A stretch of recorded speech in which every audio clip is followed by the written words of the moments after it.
Hey, welcome back to my channel. Today I want to share with you 7S, how to build up your personal or company brand. Especially for those small, medium-sized business owners, you may be asking, I want to create a personal brand and also a company brand, but I don't know where to start. What are the mistakes I should avoid? What are the things I should do so I can get the best result ever?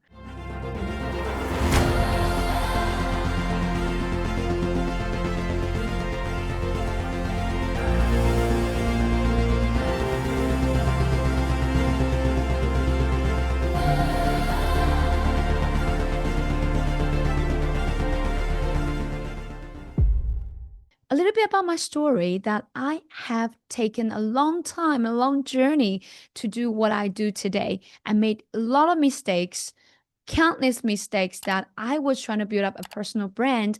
And thank goodness I have built up some great brands, but sometimes I also made a lot of mistakes.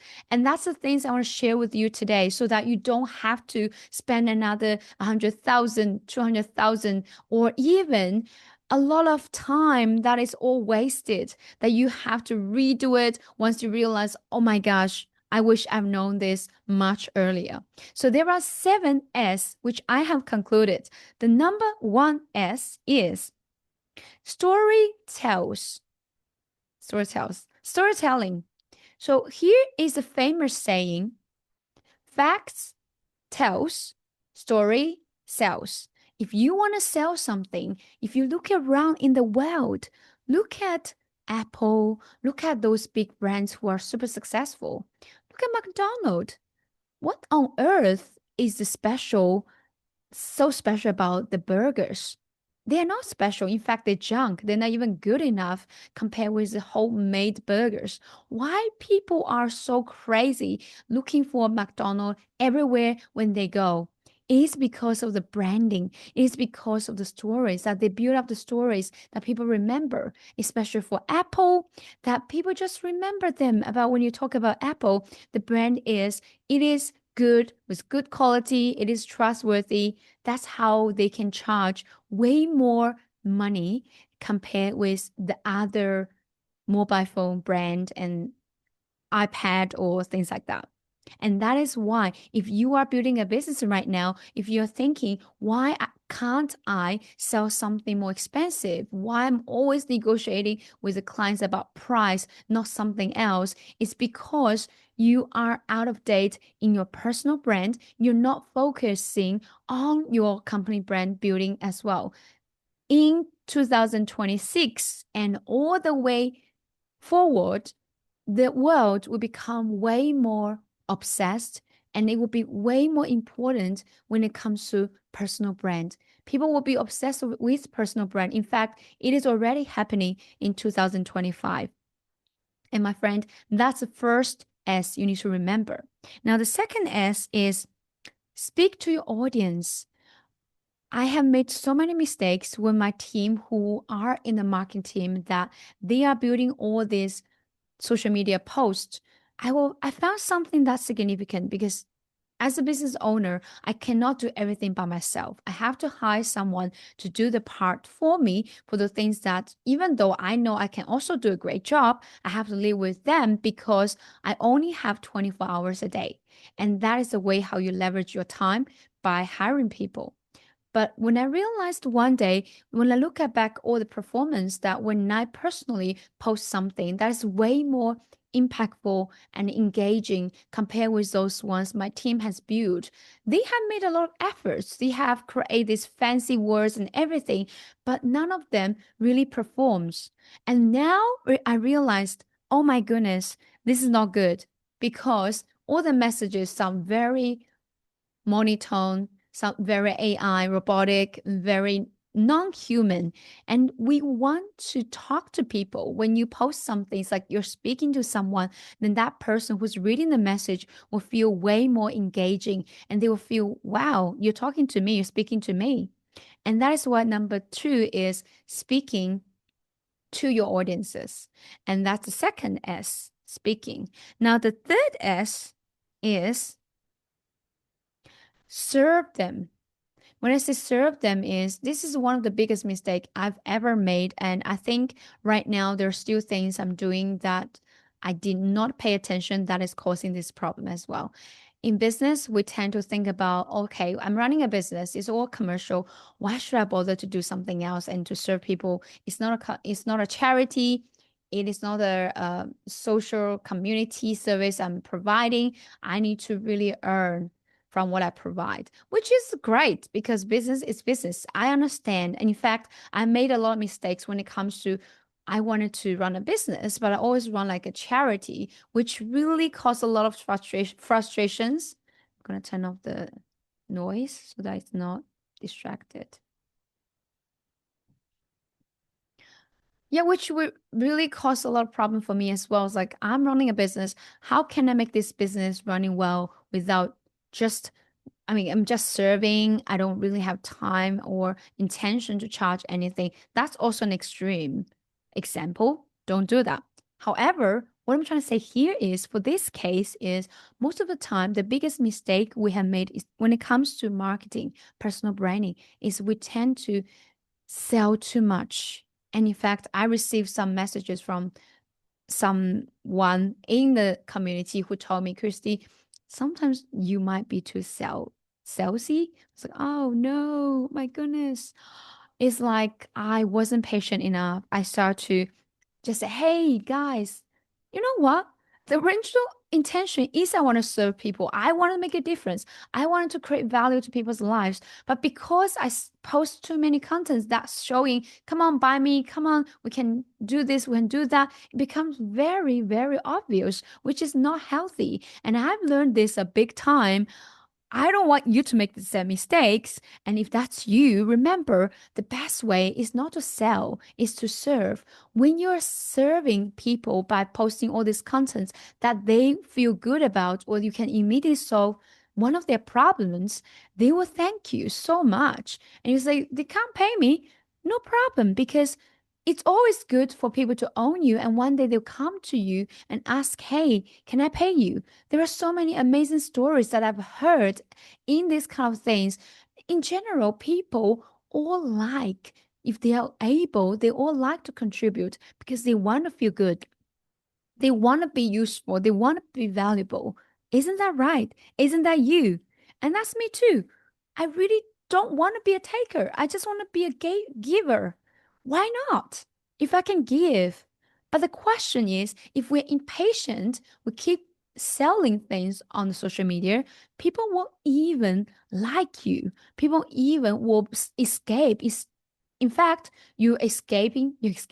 In fact, you're scaring your clients away, which I've done so many times of this mistake. And let me give you another example. Rock Johnson, The Rock. It's a Rock Johnson. So, oh my gosh, I think it's Rock Johnson. So, The Rock, you know this guy who's very famous, an artist. And what happened is, if you go to his Instagram channel, he has millions of followers. He never really sells anything, but everything he's posting, he shares stories, he shares time with his kids, he shares very daily life, but he's selling a lot of products. People just go there and grab the products because of these videos, which is completely insane. It's crazy, but that's the only way you can sell because sales is all about trust. If people don't trust you, they won't buy from you. If people don't trust you, they won't even have any connection or partnership with you. But if they trust you, they can do anything together with you. And that is why that's the third S, serve them first. Now, the next S is solve their problems. As we mentioned earlier, when you post the content to personal branding, you need to think about what are the problems I can solve for my clients.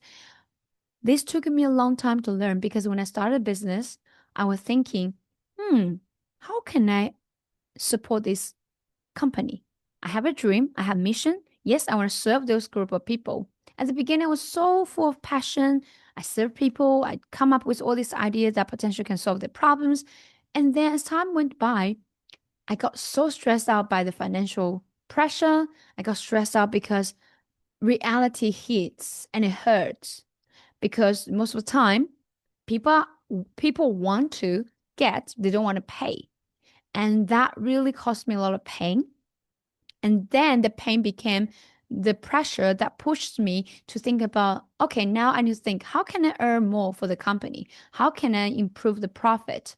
And it is so hard as an entrepreneur. You want to find the balance. You don't want to lose the authenticity of you and lose the dream, the mission that you have. Why you started this company? What's the point if you just want to earn money? There's so many ways you can earn money, right? You don't want to lose that why, big why behind it. But you also don't want to lose the opportunities to improve the profit, improve the asset, and really to do well with your company because there's so many people relying on you. And without the funds, you cannot serve your clients better either, which is also why when I understand about this, my whole mindset has a huge breakthrough. Is in fact, if we really want more profit, if the bigger the problem the client has, the more profit you're gonna get. For example, I've heard stories that there is a guy who helped a company turn from 10 million to 100 million. And then he asked the guy to pay him $1 million a year. And the guy said, yes, because if you can help me to earn 10 million more, 90 million more, why not? And that's the same logic for any time when we think about solving problems like, I can't solve his problem, but he just doesn't want to pay me. Maybe there's different ways you can make different offers.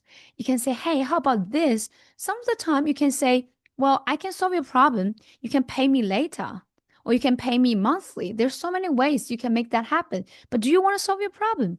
Of course they want to. So when it comes to personal branding, when you post anything online, think about what are the big problems that your clients have.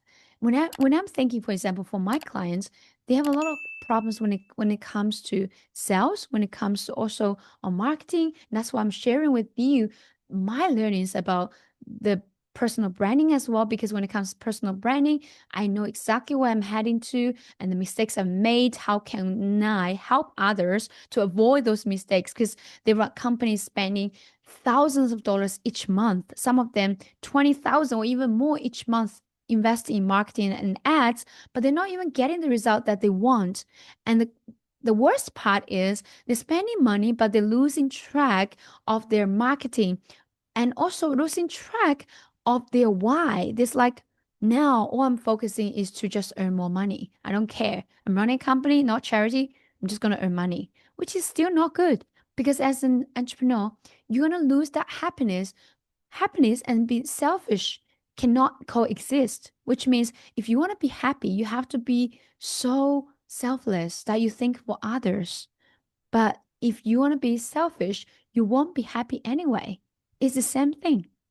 Now, coming back to the next S is you have to sacrifice your ego.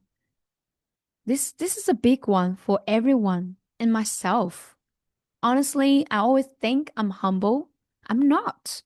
I mean, when I say I'm not, I am sometimes. I'm not sometimes because it's not that I want to be arrogant or I don't want to be humble. Everyone wants to be humble because we know that's the best way to go and that's the right way to get where we want to go at the destination. But the question is, how? And the question is, why can't we be humble? What's the problem? What's causing that? And my conclusion is I realized because we all have the identity defense that when it comes to you need to show you're vulnerable or you need to show that you made a mistake. Just like an example, when I talk to my kids, you say, hey, I'm not always wise when I deal with kids, just like most of you guys, if you're parents, you know it's never an easy job. And I remember I had a conversation with Selena yesterday. She said something that's not nice, but she did not know I was there. I said, hey, Selena, why did you say that? And immediately point out her mistake. She was so mad. She was crying, so dramatic. And then said, I knew you're gonna judge me and this kind of stuff, kids. But isn't that familiar, my friend? Nobody likes to be pointed out. Nobody likes to be judged because we don't want to be judged. And how about we now judge ourselves and telling people that we're not good enough? That's the worst. But here is the twist. We think being vulnerable is saying that we're not good enough or we are weak. But in fact, it's on the opposite side. The more vulnerable we are, when it's vulnerable, it's like, oh, I'm vulnerable, I'm so weak. No, I'm saying when you say I'm vulnerable, it's like you're willing, you're courageous enough to accept, to confess what you've done wrong, and to embrace the imperfection in you as a human, because we're all humans. We all have made mistakes in life. And that doesn't mean it's end of the world. Still, I'm still making mistakes every single day. Some days I'm not feeling 100%. I might be angry at my kids and then I realize I judged them too early. Happens. But some days I can be perfect in dealing with all the situations. It really depends on your physical, mentally, all this, spiritually, everything in your life, that whether you're in the right place. What I'm saying here is if you wanted to build a successful personal brand, one of the things is you have to sacrifice your ego. Because if you don't, what they're going to see on your post, that's exactly why there are so many people post things on social media. You only see the good side of them, that they are so successful, which I've done a lot of those kind of posts, and I felt missing. I felt empty. Well, it doesn't mean I'm lying. I'm posting things that does mean that I have achieved something because I want to show people. I want you to get inspired. You can do it too. But in the meantime, I'm losing the part that people cannot connect with me. They always think that I'm higher than them or I'm too capable. We're just in different levels. And it will also cause a problem that sometimes my subconscious mind is telling me, yeah, you are in a different level. Well, we can't judge people because what's funny I found in life is every time when we think we look at someone else who made a mistake, we're laughing, exactly like in childhood, kids are laughing at each other. But then later you realize that you will have the same mistake. And it's like, oh my gosh, I feel so bad. I judged that person another time, but I also make the same mistakes because you are not alone. We always will make mistakes, but the key is not to avoid mistakes. The key is to learn from every mistake and also be willing to regularly review, regularly repent so that we can keep improving, keep becoming better and better. Because growth always has the growth pain. Without pain, it's impossible to grow. That's exactly like when I'm doing the workout. Every time, if I don't feel the pain, I felt like I wasted all this time doing this workout. But whenever I felt the pain, I was like, oh my gosh, it's so hard. Afterwards, I felt great because I know that's a sign I'm doing the right thing. And the next S is social media articles. This is also one of the mistakes I've done, but I didn't do really well. When it comes to articles, LinkedIn is the best channel you can go to. You need to be very consistent when it comes to you write articles. You can write once a month or once per week or bi-weekly, fortnightly, whatever you prefer. But once you are on that, you should keep going. Well, the challenge I faced is sometimes I'm not patient enough. And sometimes I'm too busy. There's so many things in life, and I tend to skip once and then completely skip it forever. I can be consistent for like 3 to 6 months, and after 6 months, I stopped because there's so many things in life that's distracting me away. But when it comes to social media article, why is so important? Because when it comes to LinkedIn, people will search articles and looking for the keywords when they ask questions about related to some certain article and keywords. When they find you and when they see your article, that you're actually one of the experts who share insights on the article. And that's one of the best ways to promote rather than you spend money on ads, because you are serving the community, you're giving something amazing there, and people would then start to trust you. And it's the same for YouTube. If you use YouTube channel to do all this amazing education, sharing insights on there, and people will just chase you to pay you because they want you to really coach them or become the advisor or consultant for their business. Because imagine if they watch this free content that already helped them so much, why shouldn't they consider hiring you for the paid content and paid work? It will be way more influential and impactful as well. Now, the next S is be still, be confident, be still.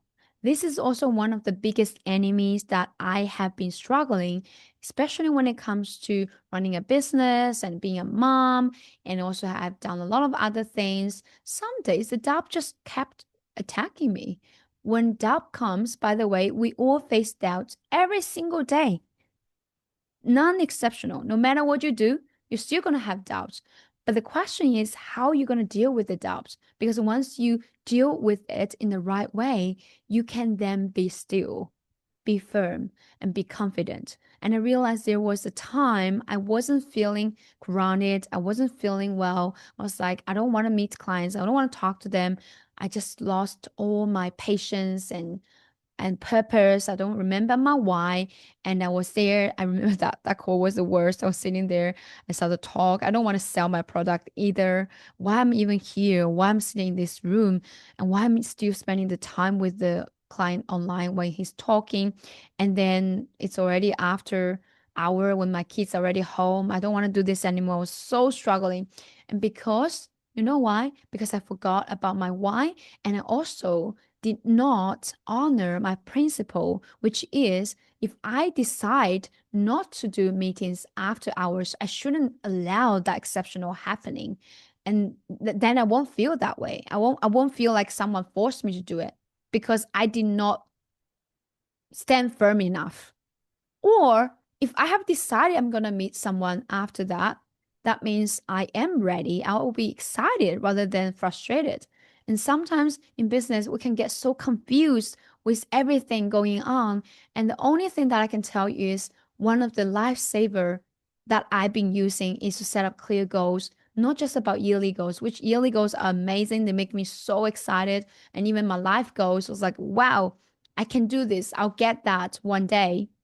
But also daily goal, it's so important because I realize the day I set up goals, I will be so productive. But the day I have no plan, it will go crazy. Time flies and I got nothing done. Sometimes I feel so busy the whole day, but at the end of it, I didn't see much outcome at all. And that's my sincere advice. I'm here not to teach you anything. I'm here to share with you my journey, my learnings, and that I'm also using to run my business and to apply in my life.